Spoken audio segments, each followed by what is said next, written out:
Hello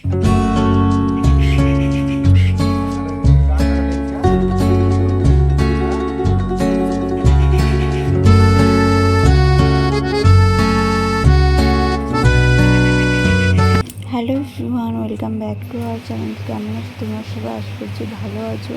আমিও খুব ভালো আছি। আমি কিন্তু যখন হসপিটাল দিয়ে ছুটি হওয়ার পর মাদের বাড়িতে ছিলাম, তো তখন কিন্তু আমার মাই ওকে তেল মালিশ করে দিত, চান করিয়ে দিত।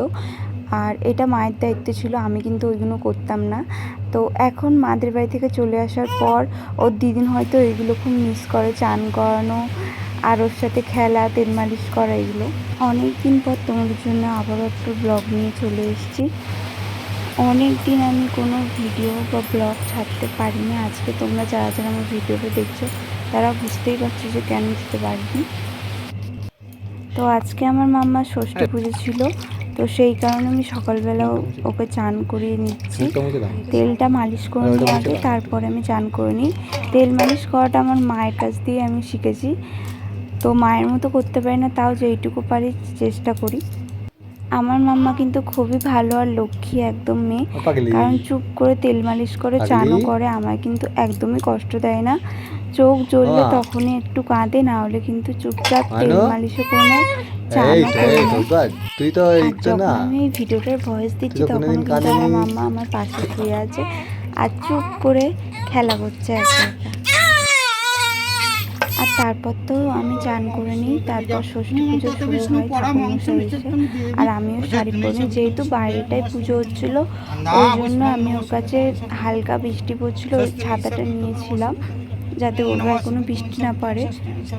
আর ওপর দিয়ে কিন্তু তিরপল দেওয়া হয়েছিল যাতে পুজোর ওখানেও কোনো জল পড়ে না অসুবিধা হয়, তাও আমি ছাতা ধরেছিলাম, জল পড়া ভালো না ওই কারণে। আর ও ওখানে চুপ করে শুয়ে সব কিছু দেখছিল, সবাইকে দেখছিল, কয়েকজন এসেছিল তাদেরকেও দেখছিল ও শুয়ে শুয়ে।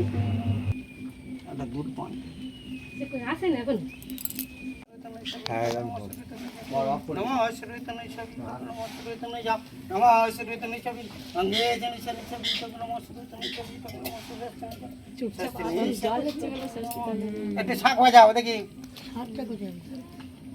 কি টুক করে বারে দিয়ে টুক করে লাইন করবি, উগি বাড়াবি কি যাচ্ছে দেখবি একবার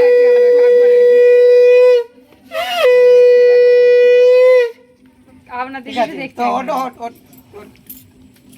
ওর হাতে লাগা ছাতা খোল, ছাতা রাখ, ছাতা রাখ। ওই তিনজন দুজন ধরলি ওর মা আছে, এই চলেছে তোমরা আঁচলটাকে কর, লজ্জা করলে মাছের লোক আঁচল খোল, এখন লজ্জা করলে আমি না একটু করে চুপ করে ঢাকা দিয়ে দে। আর লজ্জা আমার এত নেই।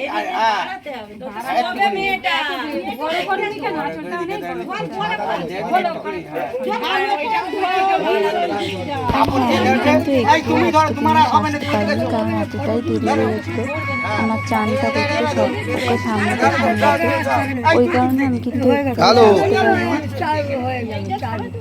আমি শুধু শাড়িটা পরেই পুজোতে বসে গেছিলাম। ও এবার দোল খাচ্ছে দেখবে, ওর কিন্তু খুবই ভালো লাগছিল ব্যাপারটা, দোল খাওয়াটা। ও কিন্তু একদম চুপচাপ শান্তভাবে ছিল, ওই কারণে ওকে পুরো একটা ছোট্ট পুতুলের মতো লাগছিল।